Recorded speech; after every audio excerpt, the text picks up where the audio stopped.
Acteurs généreux de la vie. Acteurs généreux de la vie est une rubrique nouvelle qui nous permet d'exhumer au besoin, de faire connaître et de célébrer les savants et héros africains, vivant à un niveau de l'espace cosmique, parce que les morts ne sont pas morts.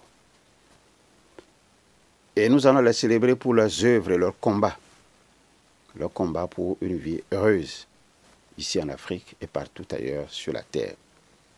Ce sera notre manière de leur rendre hommage pour tous les sacrifices qu'ils ont consentis, lesquels sacrifices s'inscrivent en lettres d'or dans l'annale de la restauration des valeurs humaines sur notre planète Terre. Devant la mémoire de chacun de ces héros et savants, nous nous inclinons sagement. Je voudrais vous inviter à suivre avec moi le discours prononcé par M. Jean-Luc Mélenchon, il est français, à Kinshasa le 28 octobre 2023, au mausolée Patrice Lumumba. Celui-là dont le nom résonne. Il est ancien Premier ministre de la République démocratique du Congo. Et il est une figure emblématique de la lutte pour l'indépendance de son pays. Jean-Luc Mélenchon évoque tout d'abord le contexte international marqué par les atrocités à Gaza et les troubles au Congo, soulignant le besoin de justice et de paix dans le monde. Il rappelle le rôle majeur de Patrice Lumumba dans la quête de l'indépendance et de la souveraineté du Congo, ainsi que son engagement en faveur de la démocratie et de l'égalité entre les hommes. Jean-Luc Mélenchon souligne que l'indépendance n'est pas simplement un événement passé et souligne que l'indépendance est un projet en constante évolution qui implique la protection de tous les aspects de la société. Il insiste sur l'importance de la souveraineté du peuple qui doit être soutenue par la démocratie, certainement l'occidentale, pour être effective. Il rappelle que l'unité du peuple est essentielle pour atteindre la souveraineté et la démocratie, en rejetant les forces qui fragmentent la société, telles que l'exploitation sociale et le tribalisme. Il critique le racisme, le tribalisme et le choc des civilisations. Il critique tous ces fléaux, soulignant comment les puissants encouragent ces divisions pour maintenir leur domination.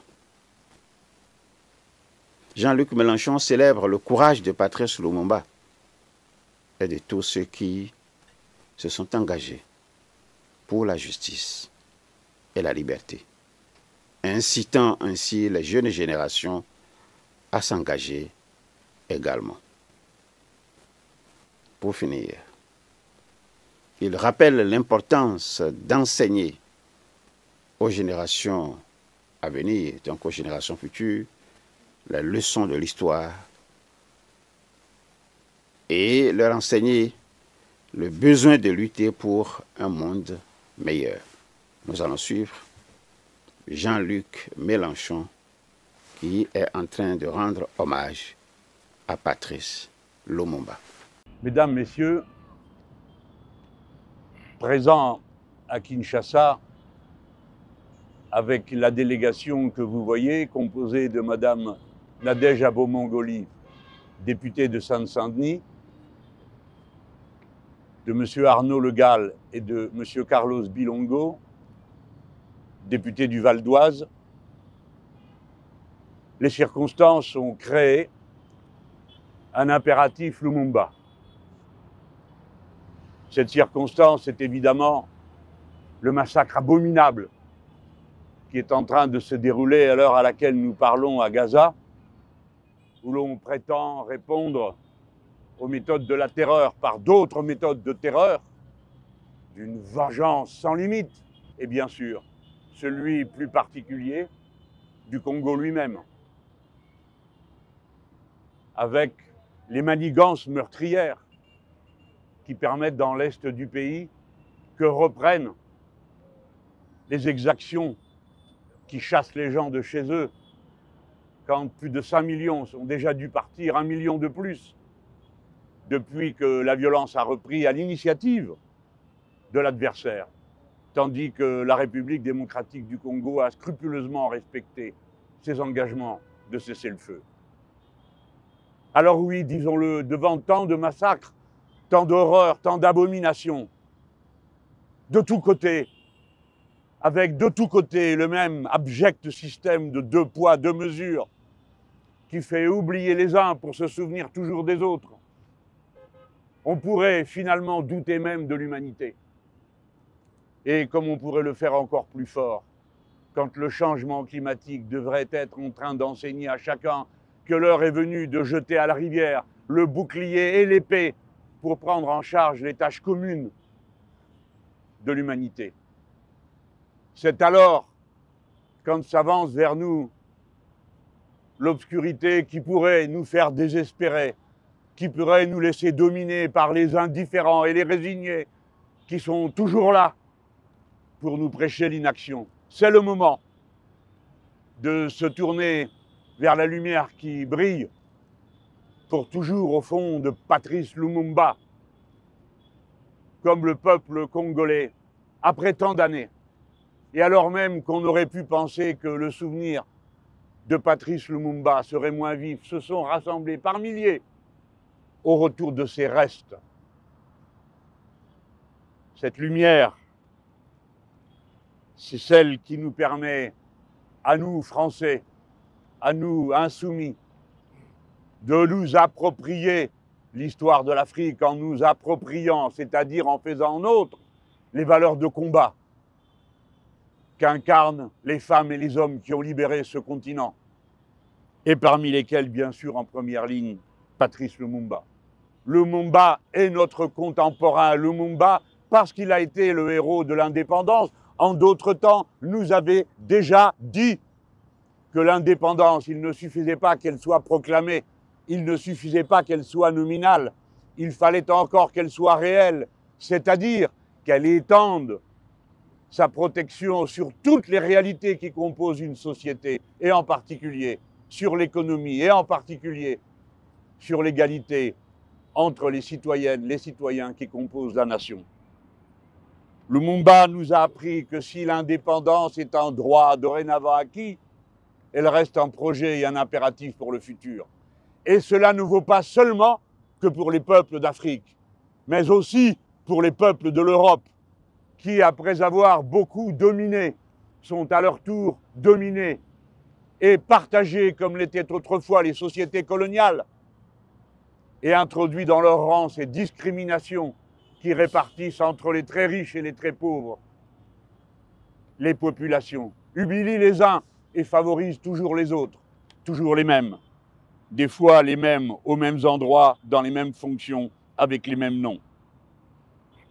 L'indépendance est la condition de la souveraineté du peuple, mais encore faut-il que cette souveraineté ait sa voix, c'est-à-dire que la démocratie permette qu'elle soit entendue. Et chacun voit immédiatement le lien qui, ici, au Congo, s'opère entre ces idées, celle de l'indépendance, de la souveraineté, qui est son moyen, et de la démocratie, qui en est la condition. Car les agressions que subit aujourd'hui le Congo ne sont pas limitées à une région. Elles mettent en cause sa souveraineté dans tout le pays, dans toutes les régions du Congo. Et alors nous avons à apprendre. Lumumba est notre contemporain quand il nous assigne la tâche de devoir construire comme un projet l'indépendance, la souveraineté et la démocratie dans un même mouvement, lui qui avait été le premier des premiers ministres de ce pays, sur la base d'un long combat sanglant, mais sur la base d'une victoire démocratique remportée dans les urnes, qui lui donnait une totale et absolue légitimité, augmentant le poids du crime dont il a été l'objet. Lumumba est notre contemporain quand il nous dit que l'unité du peuple est la condition de la souveraineté, est la condition de la démocratie. L'unité du peuple n'est possible que sur ses propres objectifs à lui, le peuple, en rupture avec tout ce qui le fragmente et le fractionne, c'est-à-dire tout ce qui n'est pas conforme à son intérêt général et à l'intérêt humain qu'il contient. Lumumba a identifié les causes de cette fragmentation. Il a nommé l'exploitation sociale. Il a nommé les logiques de développement séparées dans un même peuple entre les riches et les autres. Il a nommé le racisme quand il disait « nous ne pouvons pas oublier que nous étions des nègres. Nous ne pouvons pas oublier qu'on disait « tu » au noir, non par amitié, mais pour ne pas lui dire « vous » qui était la mention honorable. Ce sont ici les mots qu'il a employés pour rappeler ce racisme qui construit et reconstruit par son vocabulaire quotidien les inégalités, le mépris, la discrimination. Lumumba nous apprend que le tribalisme est un obstacle à l'unité du peuple. Mais cette leçon ne vaut pas que pour le passé, car aujourd'hui ce sont les puissants qui nous invitent au tribalisme quand ils nous proposent pour logique et pour grille d'analyse de la réalité le choc des civilisations qui, paraît-il, nous opposerait les uns aux autres et pour finir transforme tout conflit en un conflit entre le bien et le mal, entre les uns qualifiés de terroristes et les autres de bienfaisants, alors qu'ils utilisent les mêmes méthodes d'oppression, les mêmes méthodes de crime. Lumumba, nous autres ici, cette délégation de Français, nous autres ici, cette délégation d'insoumis, Patrice Lumumba, nous voulons accueillir dans le panthéon des femmes et des hommes qui sont les héros de la condition humaine en tout lieu, sous toutes les latitudes, face à toutes les différences qui peuvent distinguer les êtres humains. Lumumba, nous voulons faire nôtre les vertus et la vertu essentielle que tu nous as enseignées. Tu étais capable d'assumer la conflictualité parce que tu avais compris qu'elle est à l'origine de toute chose. Et tu l'acceptais pour la dénouer, sans jamais avoir les pudeurs de langage qui permettent aux puissants de fémiser. Ainsi as-tu, dans ton discours sur l'indépendance, bravé les usages en nommant par leur nom l'exploitation odieuse du colonialisme qui était ici au Congo, pire si cela est possible que partout ailleurs. Tu l'as fait et cela indignait le roi, paraît-il. Ce qui nous, avec le passage du temps, nous indigne, c'est l'indignation du roi à ce moment-là, parce que tu nommais les choses. Parler cru et dru, nous l'avons appris de toi, Lumumba. Et nous continuons à nous y tenir, parce que c'est la seule manière, en nommant les choses par leur nom, à la fois d'assumer la conflictualité et de la dénouer, car on ne peut pas la dénouer si on ne l'assume pas, si on euphémise, si l'on emballe avec des rubans de mots les réalités atroces. Lumumba a sans cesse dans son discours fait référence au combat collectif. Il n'a cessé de dire que la victoire avait été payée du prix de la lutte et qu'elle était une victoire collective. Mais Lumumba s'appelle Lumumba, Patrice Lumumba. Il nous a montré de cette façon que si le courage de tous est possible, il ne l'est qu'à la condition préalable du courage de quelques-uns qui brisent l'inertie, la résignation. et le courage de quelques-uns commence toujours par le courage singulier de la première goutte qui coule, de la première femme, du premier homme qui s'avance et dans l'obscurité de la résignation allume la lumière du combat. Et c'est en le faisant qu'il prend pour lui-même tous les risques. Lumumba a été assassiné. Et en même temps que sa mémoire vit en nous, vit dans l'histoire longue et dans sa trame les causes, les raisons, les mobiles de son assassinat. C'est-à-dire la cupidité absolue des occupants qui ne se résignent jamais au fait qu'on leur tienne tête. Voilà de quoi est mort Patrice Lumumba, par l'entremise de bas agents qui l'ont assassiné au nom de la civilisation, du bien contre le mal, qui l'ont découpé en morceaux, au nom des mêmes grands mots, et pour finir, dissous dans l'acide. Voilà ce que vaut la civilisation de ceux qui ont commis le crime. Voilà ce que valent en réalité les valeurs dont ils ne cessent de se décorer. Meurtriers, assassins, toujours sur les basques de ceux qui ont le courage d'engager le combat et que l'on voue à la mort en les désignant comme des cibles. Lumumba a été assassiné, ses restes ont été profanés, mais il aura suffi qu'on en ramène la part la plus modeste pour qu'aussitôt le peuple congolais sache qu'il est là, bien là, tout entier là, avec nous encore à cette heure et au moment où je vous parle.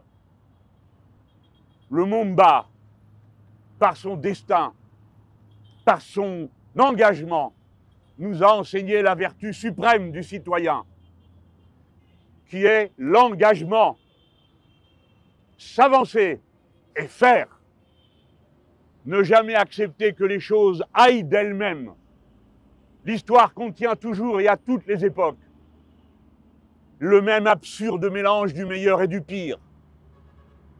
Mais qui ne s'avance pas pour le meilleur perd le droit ensuite de se plaindre du pire et se trouve désarmé devant lui pour le combattre, s'il a laissé les partisans du meilleur mener seuls le combat. Voilà la plus grande des leçons. Voici celle qu'il nous faut enseigner comme il nous l'a demandé en commençant son discours le jour de l'indépendance, où il nous a demandé d'enseigner la gloire du combat pour la liberté qu'il avait mené, et il nous avait demandé de le faire à nos enfants et à nos petits-enfants. C'est cette tâche que j'accomplis pour les Français, pour les insoumis devant vous. Je voudrais enseigner la vertu de Lumumba, l'engagement. Jeunes gens qui m'écoutez, c'est votre tâche et votre devoir de faire le choix de vous engager pour le bien de votre pays, mais pour la communauté dont vous faites partie, laquelle, le peuple humain, à l'heure où les plus grands dangers s'accumulent pour lui. Jeunes gens, imitez l'audace de Patrice Lumumba, avec vos mots, avec vos méthodes, avec vos chants, avec vos dessins, avec vos bulletins de vote. Soyez au sens le plus élevé des lumumbistes, c'est-à-dire des gens qui n'ont peur de rien, sitôt qu'il s'agit de l'absolu auquel ils décident de vouer leur liberté. La liberté, la liberté. Merci Patrice Lumumba de nous avoir ouvert ce chemin.